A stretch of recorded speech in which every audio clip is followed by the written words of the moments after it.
और D company से रिश्ते किस प्रकार के रहे ये भी खंगाल रही है एटीएस और मुंबई पहुंच चुकी है। उसके तमाम जो संपर्क हैं वो समझने का प्रयास। एक और बड़ी खबर देखिए, एक और बड़ी अपडेट आपकी स्क्रीन पर। नेपाल बॉर्डर के मदरसों में चल रहा है सर्च ऑपरेशन। नेपाल के लुम्बिनी भी गया था। मुर्तजा की कॉल डिटेल से कई बड़े खुलासे हो रहे हैं और नेपाल बॉर्डर पर जो मदरसे हैं वहां पर सर्च ऑपरेशन चलाया जा रहा है। डी कंपनी कनेक्शन मुर्तजा का खंगाला जा रहा है। सामने आने के बाद मुंबई, नेपाल समेत कई जगहों पर सर्च ऑपरेशन इस वक्त नेपाल बॉर्डर के मदरसों में सर्च ऑपरेशन चल रहा है। देखिए एक और बड़ी अपडेट। नेपाल जाते वक्त बॉर्डर के पास मदरसों में भी गया था मुर्तजा। ये बड़ी जानकारी इस वक्त एबीपी गंगा अपने दर्शकों को दे रहा है। मुर्तजा का डी कंपनी कनेक्शन भी सामने आया है और एटीएस की टीम मुंबई पहुंच चुकी है। नेपाल समेत डी कंपनी कनेक्शन की जांच तेज हो गई है। मुर्तजा के मुंबई और नेपाल के साथ साथ डी कंपनी से क्या रिश्ते रहे, उसके किन लोगों से वो संपर्क में था, किस प्रकार की उसकी बातचीत थी, किस प्रकार का कनेक्ट था, इसी को खंगालने का प्रयास एटीएस का जारी इस वक्त। और सर्च ऑपरेशन तमाम मदरसों में जो नेपाल बॉर्डर के चल रहे हैं मदरसे वहां पर। विवेक के पास चलते हैं। विवेक के पास और ज्यादा जानकारियां हैं। विवेक, एक के बाद एक बहुत ही ये चौंकाने वाले खुलासे हैं। जैसे कि वो देवबंद गया, देवबंद में छापे से एक दिन पहले निकल आया और आप एक बड़ी महत्वपूर्ण बात बता रहे हैं कि रविवार की घटना से पहले एटीएस उसको उस पर निगाह रखे हुए थी और ये बात उसने कही भी कि एटीएस उसको परेशान कर रही थी। और अब मदरसों में तफ्तीश और सर्च ऑपरेशन। विवेक,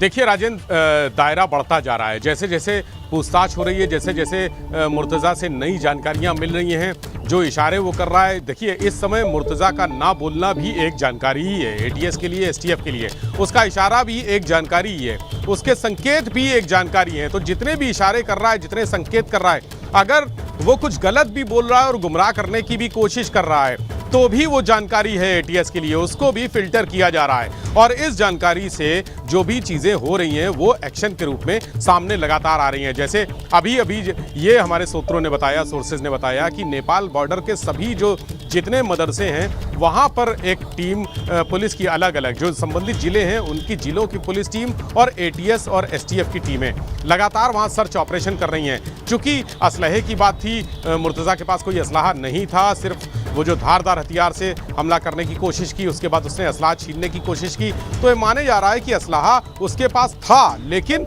इस समय जिस समय वो हमला कर रहा था उस समय उसके पास मौके पर नहीं था। तो असलाहा अगर था तो वो कहाँ था, वो असलाहा उसने कहाँ छिपा कर रखा था, या उसको किसी ने असलाहा देने का आश्वासन दिया था कि तुम इस तरह का प्लान कर रहे हो तो तुम्हें जो आर्म्स एम्युनिशन है उसकी सप्लाई कर दी जाएगी। लेकिन शनिवार रात को एटीएस के घर आने के बाद सारी चीज़ें बदल गई, सारी तस्वीर बदल गई और उसको अपने लिए असलहे का इंतजाम करना था।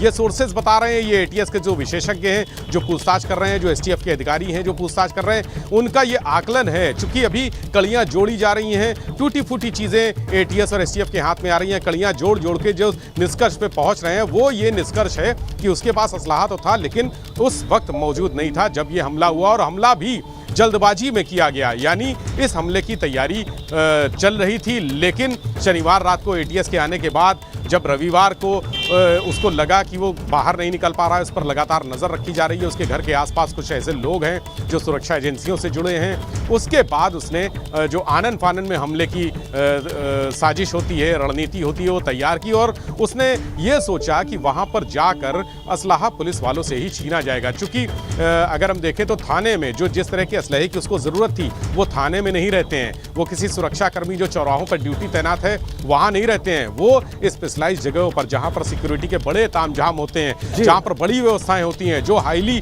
सेंसिटिव एरियाज हैं, हाईली सेंसिटिव जोन हैं, वहाँ पर उस तरह के असलहे उसको उपलब्ध होते। तो जिस असलहे की तलाश में वो आया था वो गोरखनाथ मंदिर के इसी गेट पर वो असलहे उसको मिलने थे। यानी जो असॉल्ट राइफलें हैं, जो अत्याधुनिक जो स्वचालित मशीन गनें हैं, वो उसको यहीं पर मिलनी थी। और उसका मकसद ये था कि यहीं पर वो किसी तरह से बाके से या धारदार हथियार से या किसी भी या लाठी डंडे से पत्थर से कोई हमला करेगा। हमला करने के बाद जो भगदड़ मचेगी उसमें वो असलाह काबू करेगा और उसके बाद यहाँ पर खून खराबा करेगा। ये ऐसी साजिश उसने रची थी। देवबंद के जो घटना हुई, जो जब वो वहाँ गया था देवबंद में, तो वहाँ से कनेक्शन हुए और जितने बॉर्डर के नेपाल अक्सर आता जाता था और उन रास्ते में पढ़ने वाले मदरसों पे मिलता जुलता भी था। आपको चूंकि ये बहुत बड़ी आईबी की रिपोर्ट है और बहुत पहले की, आज की नहीं है, कम से कम 7-8 साल पहले की रिपोर्ट है कि देवबंद से लेकर जो नेपाल बॉर्डर है वहाँ तक के मदरसे, एक साजिश रची जा रही है देश में शहर का शहर से कनेक्शन काटने की। यानी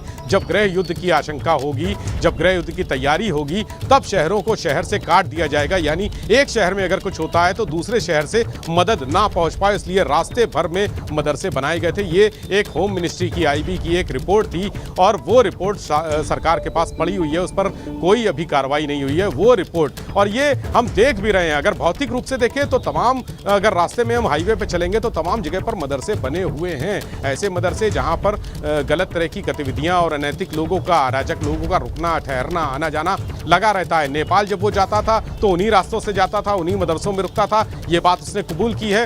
अब वो मदरसे चाहे अच्छे हों, चाहे बुरे हों, चाहे जिस तरह के हों, लेकिन एटीएस की और एसटीएफ की जिम्मेदारी ये है कि वहां पर छानबीन की जाए, वहां के लोगों के बारे में पता किया जाए। चूंकि अब पैन इंडिया पूरा नेटवर्क ये फैल चुका है और पैन इंडिया में बहुत जगह पर जानकारियां लेनी है, बहुत जगह लोगों से पूछताछ करनी है और पूरे देश में एक किस्म से जो है सबूत खंगाले जा रहे हैं, कनेक्शन खंगाले जा रहे हैं। आप दोनों हमारे साथ बने रहिए।